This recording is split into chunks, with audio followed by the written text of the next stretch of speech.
కి స్వాగతం. ముందుగా ముఖ్యాంశాలు. స్వాతంత్ర అనంతరం రాజకీయ నవాబ్ సంస్థానాలను భారతదేశంలో విలీనం చేసిన ఘనత సర్దార్ వల్లభాయ్ పటేల్ కు దక్కుతుంది.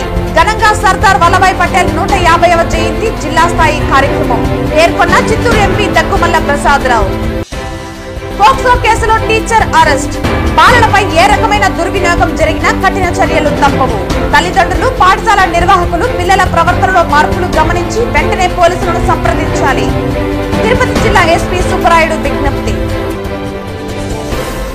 వార్తల్లోని వివరాలు.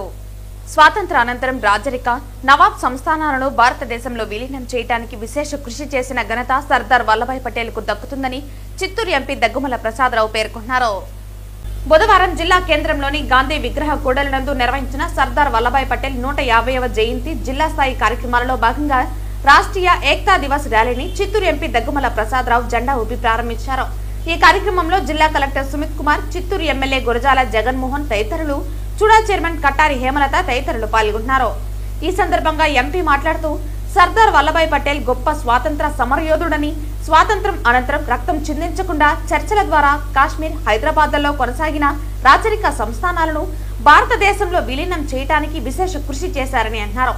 భారతదేశ తొలి హోంమంత్రిగా పనిచేశారని, చరిత్రకారులు తక్కువ శాతం పాఠ్య పుస్తకాలలో రాయటం ద్వారా విద్యార్థులకు సర్దార్ వల్లభాయ్ పటేల్ గొప్పతనం అంతగా ప్రాచుర్యంలోకి రాలేదన్నారు. భారత ప్రధాని నరేంద్ర మోదీ గుజరాత్ లోని వడోదరాలో సర్దార్ వల్లభాయ్ పటేల్ ఐక్యత విగ్రహాన్ని ఏర్పాటు చేశారని తెలిపారు. ఎన్డీఏ కూటమి ఆధ్వర్యంలో సర్దార్ వల్లభాయ్ పటేల్ 150వ జయంతి సందర్భంగా రాష్ట్రీయ ఏక్తా దివస్ ర్యాలీ చేయడం ద్వారా సర్దార్ వల్లభాయ్ పటేల్ గొప్పతనాన్ని ప్రజలకు తెలియబరిచే కార్యక్రమం చేపట్టారని అన్నారు.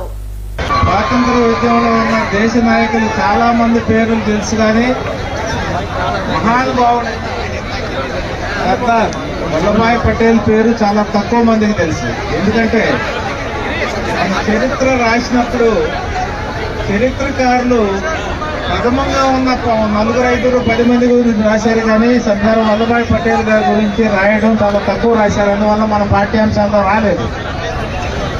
చాలా మందికి సర్దార్ వల్లభాయ్ పటేల్ పేరు తెలుసు, కానీ ఆయన ఏం చేశారు, ఈ దేశానికి ఆయన చేసిన మంచి పనులు ఏంటో తెలియలేదు.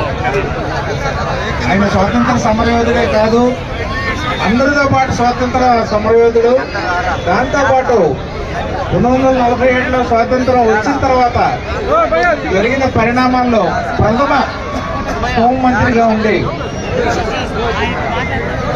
ఆయన ఈ దేశానికి ఆయన కంట్రిబ్యూట్ చేసింది చాలా ప్రాముఖ్యమైనది. దానిలో ప్రథమంగా ఈ సందర్భంగా మాట్లాడుకోవాలంటే ఒక విషయం, స్వాతంత్రం వచ్చిన నాటికి దేశం మొత్తం కూడా చిన్న ప్రిన్స్లీ స్టేట్స్ అంటారు.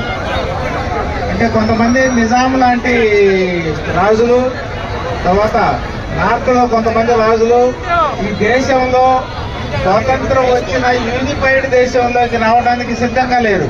మిగతా వాళ్ళందరూ వచ్చారు, మనం స్వాతంత్రం ప్రకటించుకున్నాం, కానీ వాళ్ళు రావడానికి సిద్ధంగా లేరు.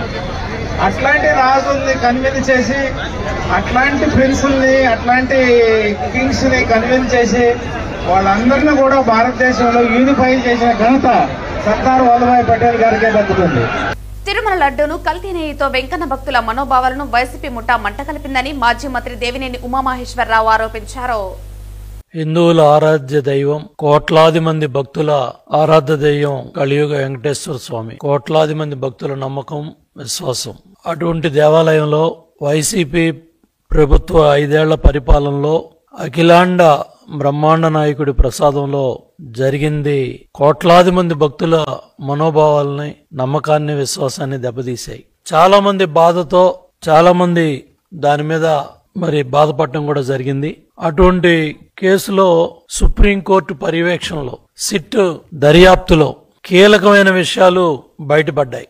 హైకమాండ్ ఒత్తిడితోనే కల్తీ నెయ్యి కొనుగోలు చేశానని ఈవో ధర్మారెడ్డి సిట్ విచారణలో చాలా స్పష్టంగా సమాధానాలు చెప్పినట్టు ఈ రోజు దినపత్రికలో చదివాం.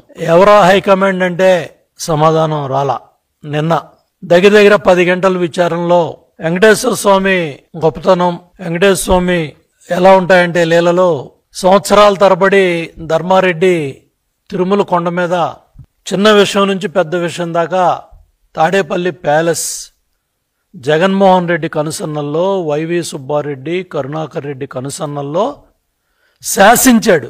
అటువంటి ధర్మారెడ్డి నిన్న విచారణకు వచ్చినప్పుడు మాస్క్ వేసుకొని, కళ్ళజోళ్లు పెట్టుకొని, నల్ల కళ్ళజోళ్లు, టోపీలు పెట్టుకొని పక్క రాష్ట్ర తమిళనాడు వాహనంలో ఆ విధంగా రావాల్సిన పరిస్థితిని చేసిన పాపం ఆ విధంగా తీసుకొచ్చింది. ఇక నెక్స్ట్ సుబ్బారెడ్డి వంతు ఉంది, కరుణాకర్ రెడ్డి వంతు ఉంది. హైకమాండ్ ఒత్తిడితోనే నెయ్యి కొనుగోలు చేశాను, తాడేపల్లి ప్యాలెస్ది. ఈ వాస్తవాలు కూడా త్వరలో బయటకు వస్తాయి. కల్తీ నెయ్యిని తెలిసి ఎలా అనుమతించారు, ఇవన్నీ కూడా సుప్రీంకోర్టు పర్యవేక్షణలో ఉన్న సిట్ ఏదైతే వైసీపీ నాయకులు మాట్లాడితే సిబిఐ అంటారు కదా, సిబిఐ, ఆ సిబిఐ పర్యవేక్షణలోనే రాష్ట్ర ప్రభుత్వ అధికారులు, సిబిఐ అధికారులు, సుప్రీంకోర్టు పర్యవేక్షణలో ఉన్న సిట్ చెప్పిన విషయాలు చెప్తా ఉన్నాను. జగన్మోహన్ రెడ్డి తాడేపల్లి ప్యాలెస్కి, వైవి సుబ్బారెడ్డికి, కరుణాకర్ రెడ్డికి. వైవి సుబ్బారెడ్డి పిఏ ఖాతాలో 4.69 కోట్లు, అంటే దగ్గర దగ్గర అవి కూడా వేరు ఖాతాల్లోకి మళ్ళీ ఇచ్చేశారు. దగ్గర ఈ కల్తీ నెయ్యి ఈ విధంగా జరుగుతూ ఉంటే టీటీడీ ఈవోకు పట్ల, చైర్మన్లకి పట్ల, తాడేపల్లి ప్యాలెస్లో తిరుమల తిరుపతి దేవస్థానం ద్వారా కోట్లు దండుకుంటున్న జగన్మోహన్ రెడ్డి కూడా పట్ల, ఆనాటి ముఖ్యమంత్రిగా 5 ఏళ్లు జగన్మోహన్ రెడ్డి కూడా పట్ల. అట్లాగే ఈ కల్తీ నెయ్యిని ఎలా అనుమతించారు, భక్తుల మనోభావాలు దెబ్బతినవా అని ప్రశ్నలు అడుగుతా ఉంటే కల్తీ జరిగిందని గుర్తించారు. చైర్మన్ సుబ్బారెడ్డికి తెలుసు. ముందు తర్వాత కొన్ని ట్యాంకర్లు అనుమతించారు. ఒక్కొక్క ట్యాంకర్కి ఎంత డబ్బు కమిషన్ ముట్టింది, ఇవన్నీ కూడా high command, Tadepalli palace, TTD chairman ఆనాడు వైవి సుబ్బారెడ్డి, కరుణాకర్ రెడ్డి, ఇవన్నీ కూడా సిట్ ముందు సమాధానాలు చెప్పాలా. కల్తీ నెయ్యి కేసులో వైవి సుబ్బారెడ్డికి కూడా నోటీసులు. ఎవరండి వైవి సుబ్బారెడ్డి? వైఎస్ రాజశేఖర రెడ్డి గారికి తోడలుడు. తిరుపతి ఈస్ట్ పోలీస్ స్టేషన్ పరిధిలో బాలికను మాయ మాటలతో లోబర్చుకుని 3 సంవత్సరాలుగా అనుచిత సంబంధం కొనసాగించిన ఓ private school social teacher Chennampalli Jalapathi రెడ్డిని పోలీసులు అరెస్టు చేశారు. తిరుపతి ఈస్ట్ పోలీస్ స్టేషన్ పరిధిలో బాలికను మాయ మాటలతో లోబర్చుకుని 3 సంవత్సరాలుగా అనుచిత సంబంధం కొనసాగించిన ఓ private school teacher Chennampalli Jalapathi రెడ్డిను పోలీసులు అరెస్టు చేశారు. కూతురు ప్రవర్తనలో మార్పును గమనించిన తల్లిదండ్రులు నేలతీయగా విషయం వెలుగులోకి వచ్చింది. తల్లిదండ్రుల ఫిర్యాదు మేరకు జిల్లా ఎస్పీ ఆదేశాలపై తిరుపతి ఈస్ట్ పోలీసులు ఈస్ట్ డీఎస్పీ భక్తవత్సలం పర్యవేక్షణలో కేసు నమోదు చేసి నిందితుడిని అరెస్టు చేశారు. ప్రస్తుతం నిందితుడిని కోర్టుకు తరలించే చర్యలు కొనసాగుతున్నాయి. జిల్లా ఎస్పీ సుబ్బరాయుడు ప్రజలకు సందేశం ఇస్తూ బాలలపై ఏ రకమైన దుర్వినియోగం జరిగినా కఠిన చర్యలు తప్పవన్నారు. తల్లిదండ్రులు, పాఠశాల నిర్వాహకులు పిల్లల ప్రవర్తనలో మార్పులు గమనించి వెంటనే పోలీసులను సంప్రదించాలన్నారు. బాలల భద్రత అందరి బాధ్యతని, తల్లిదండ్రులు అప్రమత్తంగా ఉండాలని విజ్ఞప్తి చేశారు. వైద్య విద్యను ప్రైవేటీకరణం చేసే దిశగా ప్రయత్నిస్తున్న కూటమి ప్రభుత్వానికి వ్యతిరేకంగా మాజీ ఎమ్మెల్యే ఆర్కే రోజా ఆధ్వర్యంలో పుత్తూరులో భారీ ర్యాలీ నిర్వహించారు. విష్ణుమహల్ థియేటర్ ఎదురుగా శ్రీ ఆంజనేయ స్వామి ఆలయం నుంచి ప్రారంభమైన ఈ ర్యాలీ స్థానిక బజారు వీధిలో కొనసాగి అంబేద్కర్ విగ్రహం వరకు సాగింది. ఈ కార్యక్రమంలో వైఎస్ఆర్సీపీ కార్యకర్తలు, నాయకులు భారీగా పాల్గొన్నారు. విద్య, వైద్యం ప్రజల హక్కు. అలాంటి హక్కుని కాలరాచే విధంగా ఈరోజు చంద్రబాబు నాయుడు కూటమి ప్రభుత్వం, ఈ ప్రభుత్వ మెడికల్ కాలేజీలు ఏవైతే పూర్తి చేయాల్సిన 10 కాలేజీలని ప్రైవేటీకరించడానికి జీవో 590 ఇవ్వడం మనందరం కూడా గమనించాం. దీనివల్ల పేద విద్యార్థులు మరి మెడికల్ సీట్స్ పొందడం కష్టమవుతుంది.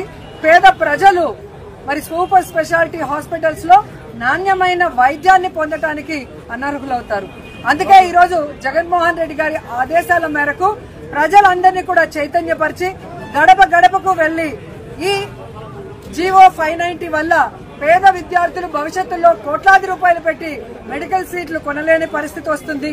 పేద ప్రజలు నాణ్యమైన వైద్యాన్ని అందుకోలేకపోతారు. కాబట్టి ఏం చేద్దామని అడిగితే ఈ ప్రభుత్వ దోపిడీని వ్యతిరేకిస్తూ ప్రజా ఉద్యమం చేయాలని ఈరోజు ప్రజలు కోరటం, ఆ ప్రజల మద్దతుతో వాళ్ళ సంఘీభావంతో ఈరోజు మేమంతా కూడా రాష్ట్ర వ్యాప్తంగా 175 నియోజకవర్గాల్లో ప్రభుత్వ మెడికల్ కాలేజీల్ని ప్రైవేటీకరించడాన్ని వ్యతిరేకిస్తూ ఉద్యమం చేయడం కల్లారా చూస్తున్నారు. ఎందుకంటే ఈ రాష్ట్రంలో మరి 17 మంది ముఖ్యమంత్రులు పరిపాలించారు.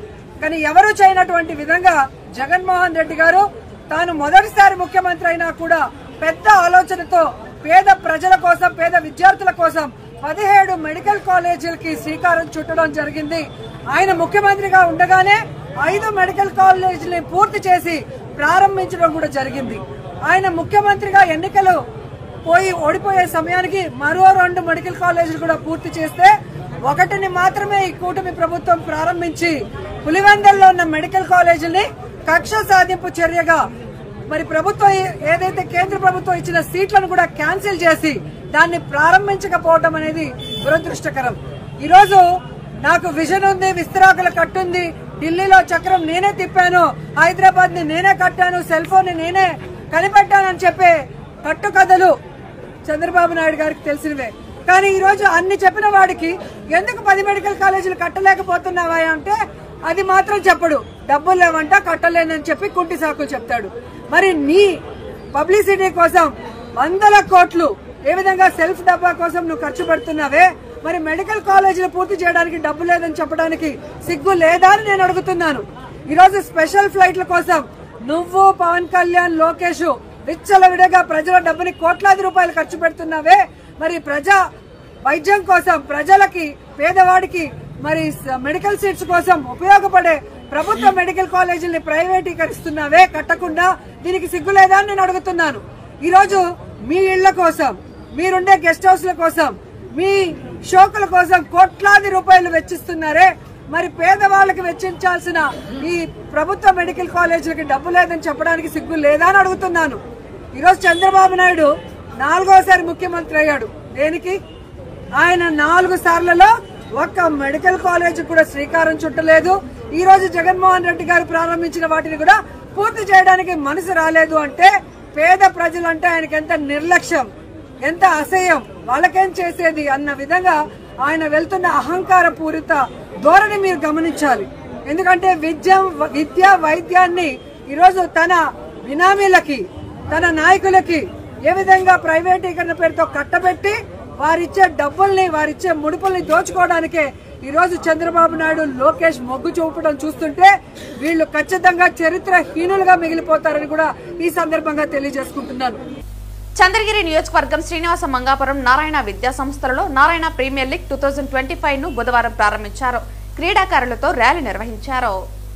అతిథులుగా విద్యా సంస్థల president Puneeth, శాబ్ chairman Ravi Naidu, Tirupati SP Subbarayudu పాల్గొన్నారు. క్రీడాకారులతో ర్యాలీ నిర్వహించారు. అనంతరం క్రీడా వందనం స్వీకరించారు. అతిథులు క్రీడాకారులను పరిచయం చేసుకున్నారు. ఈ సందర్భంగా విద్యా సంస్థల ప్రెసిడెంట్ పునీత్ మాట్లాడుతూ తమ విద్యా సంస్థలు కేవలం పరీక్షలలో అత్యుత్తమ ర్యాంకులు సాధనలోకి కాక విద్యార్థులను అన్ని రంగాల్లో అత్యుత్తమంగా నిలిపేందుకు మరియు మానసిక ఉల్లాసానికి కలిగించేందుకు క్రీడలను విధిగా ఒక పాఠ్యాంశంగా చేర్చినట్లు తెలిపారు. శాప్ చైర్మన్ రవినాయుడు మాట్లాడుతూ విద్యతో సమానంగా క్రీడలకు కూడా ప్రాధాన్యత ఇస్తున్నట్లు తెలిపారు.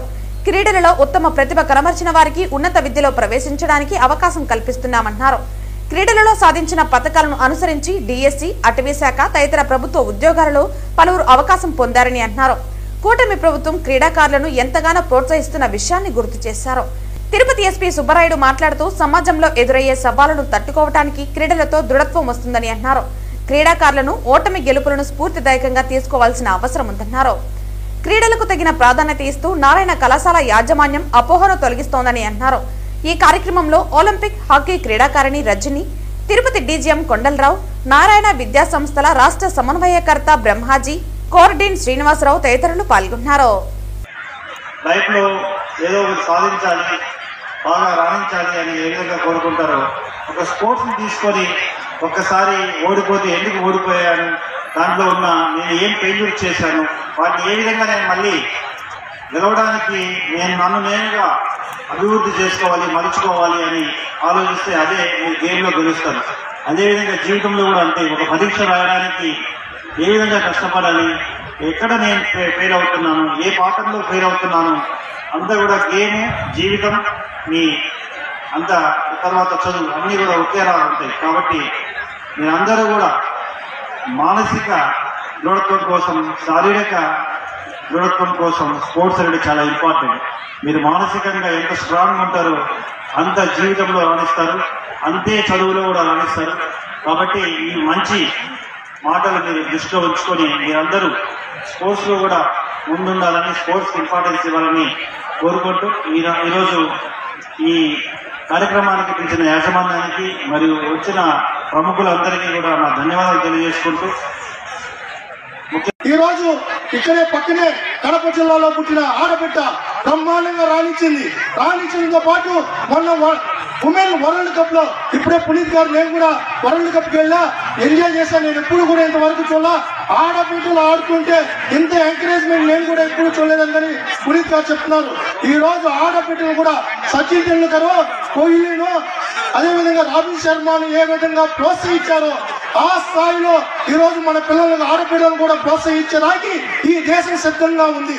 దానిలో భాగంగానే మొన్న శ్రీచరణ్ ఈ రోజు మన గెలవడంలో కీలక పాత్ర పోషించిన శ్రీచరణ్కి మొన్న గౌరవ ముఖ్యమంత్రి నారా చంద్రబాబు నాయుడు గారు 2,50,00,000 రూపాయలు ఇన్సెంటివ్ కూడా ప్రకటించడం జరిగింది. దాంతో పాటు గ్రూప్ 1 పోస్ట్ కూడా ప్రకటించడంతో పాటు 1000 గజాలు కడపలో నివాసానికి 1000 గజాల భూమిని కూడా కేటాయించడం జరిగింది. ఈ రోజు ఒక పక్క ఆడబిడ్డలు కోనేరు హంపి గారు కావచ్చు, ఈ రోజు రజనీ గారు కూడా మనకు ఆదర్శం. ఇదే ఎర్రవారిపాలెం, వాళ్ళ ఊరుకు రోడ్డు కూడా లేదు, చదువుకోవడానికి ఇబ్బంది. ఒక బీసీ బిడ్డ బ్రహ్మాండంగా రాణించాలనుకునేది. ఆ రోజు చంద్రబాబు నాయుడు గారు ఈ రజనీ గారిని గుర్తించి హాకీలో ప్రోత్సహించడంతో, అకాడమీని డెవలప్ చేయడంతో 2 సార్లు ఒలింపిక్స్ లో పార్టిసిపేషన్ చేసి ఈ జిల్లాకి గర్వకారణంగా నిలిచింది. ఆంధ్రప్రదేశ్ ప్రభుత్వ ఆదేశాల మేరకు పలునేరు పురపాలక సంఘ పరిధిలో గల నిబంధనలకు విరుద్ధంగా భవన నిర్మాణాలు చేపట్టినట్లు అయితే చట్టపరమైన చర్యలు తీసుకోవడంతో పాటు నిర్మాణాలను కూల్చివేయడం జరుగుతుందని పలునేరు మున్సిపల్ కమిషనర్ ఎన్వి రమణారెడ్డి పేర్కొన్నారు. పలునేరు మున్సిపల్ కార్యాలయం నందు కమిషనర్ రమణారెడ్డి మీడియాకు తెలిపిన సమాచారం మేరకు ఆంధ్రప్రదేశ్ ప్రభుత్వ ఆదేశాల మేరకు పలునేరు పురపాలక సంఘ పరిధిలో గల నిబంధనలకు విరుద్ధంగా భవన నిర్మాణాలు చేపట్టినట్లయితే చట్టపరమైన చర్యలు తీసుకోబడతాయని, దాంతోపాటు నిర్మాణాలను కూల్చివేయడం జరుగుతుందన్నారు. పలునేరు పట్టణ పరిధిలో గడ్డూరు రోడ్డు, బొమ్మిదొడ్డి తదితర ప్రాంతాలలో జరుగుతున్న అనధికార కట్టడాలు మరియు లేఅవుట్ టౌన్ ప్లానింగ్ సిబ్బందితో గుర్తించి వాటిని తొలగింపు చర్యలు నేడు చేపట్టడం జరిగిందన్నారు. ఇటీవల కాలంలో జరుగుతున్న అనధికార కట్టడాలపై దృష్టి సారించామని మరియు చట్టవిరుద్ధంగా నిర్మాణాలు చేపట్టినట్లయితే తగిన చర్యలు తప్పవని హెచ్చరించారు. అనధికార లేఅవుట్ల క్రమబద్ధీకరణ పథకం ద్వారా కట్ ఆఫ్ డేట్ 30/6/2025 నాటికి రిజిస్టర్ అయిన అనధికార లేఅవుట్లు మరియు ప్లాట్లను క్రమబద్ధీకరించడానికి ప్రభుత్వం అవకాశం కల్పించిందని మరియు గడువు తేదీ 23/1/2026 వరకు ఉందని, దీనిని అందరూ సద్వినియోగపరుచుకోవాలని తెలిపారు. ఈ పథకం ద్వారా ప్రోత్సాహకాలు అయినటువంటి 7% ఓపీస్ స్పేస్ ఛార్జీలు, 10% 45 రోజులలోపు రుజుము చెల్లించని ఎడల రాయితీ మరియు 5% 46 రోజుల నుంచి 90 రోజులలోపు పూర్తి రుజుము చెల్లించిన ఎడల రాయితీ లభించును. మరియు ఆంధ్రప్రదేశ్ ప్రభుత్వం బీపీఎస్ స్కీమ్ జీవో నంబర్ 225 12/11/2025లో భాగంగా 31/8/2025కు ముందు నిర్మించిన భవనాలను రెగ్యులైజ్ చేయడానికి అవకాశం కల్పించిందని తెలిపారు. అవకాశాన్ని పురపాలక సంఘ ప్రజలు అందరూ వినియోగించుకోవాల్సిందిగా కోరారు. 31/8/2025 తర్వాత చేపట్టినటువంటి అనుమతులు లేని భవన నిర్మాణాలను తొలగించబడుతుందని తెలియజేశారు. పురపాలక సంఘ పరిధిలో గల అనధికార లేఅవుట్లు యాజమానులు మరియు ప్లాట్ లబ్ధిదారులు అందరూ ఈ యొక్క అవకాశాన్ని వినియోగించుకోవాల్సిందిగా తెలియజేశారు. ఈ కార్యక్రమంలో మున్సిపల్ అధికారులు పాల్గొన్నారు. ముఖ్యంగా మనకి ఎవరైతే భవన నిర్మాణాలు కానీ లేఅవుట్లో ప్లాట్లు కొనే వాళ్ళు కానీ మన రాష్ట్ర ప్రభుత్వం గౌరవ ముఖ్యమంత్రి గారు అలాగే మన మంత్రివర్యులు నారాయణ గారు మనకి ఏదైతే అవకాశం కల్పించినారో మనకు వచ్చేసి అనాథరైజ్డ్ లేఅవుట్లో ఎక్కడైనా కన్స్ట్రక్షన్ ఇంతకుముందు లేఅవుట్లు వేసి ఉంటే వాళ్ళకు వచ్చేసి మనకు 30/6/2025 నాటికి ముందు రిజిస్టర్ అయినటువంటి ఇండివిజువల్ ప్లాట్లైనా లేఅవుట్లైనా వాటన్నిటి కూడా మనకు రెగ్యులేట్ చేసుకునేదానికి అవకాశం కల్పించినారు. కాబట్టి గతంలో ఎవరైనా కానీ అనాథరైజ్డ్ లేఅవుట్ వేసి జూన్ 30 నాటికి ముందుకు ఉన్నటువంటి వాళ్ళందరికీ కూడా జనవరి 23వ తేదీ వరకు మళ్ళా పొడిగించి ఇప్పుడు ఎల్ఆర్ఎస్ స్కీమ్ని ఇంప్లిమెంట్ చేయడం జరుగుతుంది. అటువంటి వ్యక్తిగతంగా ఎవరైనా కానీ ప్లాట్లు కొన్నా కానీ నష్టపోకూడదనే ఉద్దేశంతో ప్రభుత్వం రెగ్యులేట్ చేసుకునేదానికి అవకాశం కల్పించినారు. వాళ్ళకు సంబంధించినటువంటి 20 అడుగుల రోడ్లు ఉంటే వాళ్ళ వ్యక్తిగతంగా కూడా అప్లై చేసుకొని 30 అడుగులు దాన్ని చూపిస్తూ, అంటే ఒక 20 అడుగులు ఉంటే ఒకవైపు 5 అడుగులు ఒకవైపు 5 అడుగులు దాన్ని ఆ రోడ్ను వైడింగ్ చేసుకొని చూపిస్తూ వాటికి రెగ్యులర్ చేసుకొని సెట్ బ్యాక్స్ వదిలి ప్లాన్ అప్రూవల్కి పెట్టుకుంటే ఖచ్చితంగా రెగ్యులేట్ చేసేదానికి అవకాశం కల్పించినారు. ఎక్కువ మనకు దాంట్లో పెనాల్టీలు కూడా లేకుండా. అలాగే మనకు ఈరోజే ఒక బీపీఎస్ స్కీమ్ కింద జీవో రావడం జరిగింది. జీవో ఎంఎస్ నెంబర్ 225 ఈ 12/11/2025 ఈరోజే జీవో కూడా రిలీజ్ చేసినారు. ఈ జీవో ప్రకారం 31/8/2025 నాటికి ముందు ఎవరైతే బిల్డింగ్లు కట్టుకుంటారో అది ఎవరికైనా అటువంటి వాళ్ళందరికీ కూడా రెగ్యులేట్ చేసుకునే అవకాశం కల్పించినారు. కాబట్టి ఈ ప్రభుత్వం కల్పించినటువంటి చాలామంది అనాథాలు కట్టి 100% పన్ను కడుతూ ఉంటారు. అటువంటి వాళ్లకు ఇది మంచి అవకాశం. అప్పుడు పన్ను ఆటోమేటిక్ కూడా ఈ రెగ్యులేట్ చేసుకోవడం వల్ల ఇంటి పన్ను కూడా తగ్గిపోతుంది. లేదంటే వాళ్ళ జీవితాంతం 100% పెనాల్టీలు కట్టుకునే అవకాశం ఉంది. కాబట్టి దాన్ని కూడా మనం తగ్గించుకోవడానికి అవకాశం ఉంటుంది. వార్తలు ముగించే ముందు ముఖ్యాంశాలు మరోసారి. స్వాతంత్ర అనంతరం రాజకీయ నవాబ్ సంస్థానాలను భారతదేశంలో విలీనం చేసిన ఘనత సర్దార్ వల్లభాయ్ పటేల్ కు దక్కుతుంది. ఘనంగా సర్దార్ వల్లభాయ్ పటేల్ 150వ జయంతి జిల్లా స్థాయి కార్యక్రమం పేర్కొన్న చిత్తూరు ఎంపీ దగ్గుమల్ల ప్రసాదరావు. పోక్సో కేసులో టీచర్ అరెస్ట్. బాలలపై ఏ రకమైన దుర్వినియోగం జరిగినా కఠిన చర్యలు తప్పవు. తల్లిదండ్రులు, పాఠశాల నిర్వాహకులు పిల్లల ప్రవర్తనలో మార్పులు గమనించి వెంటనే పోలీసులను సంప్రదించాలి. తిరుపతి జిల్లా ఎస్పీ సుబ్బరాయుడు విజ్ఞప్తి. ఈ వార్తలు ఇంతటితో సమాప్తం. తిరిగి వార్తల్లో మళ్ళీ కలుద్దాం. అంతవరకు సెలవు. నమస్కారం.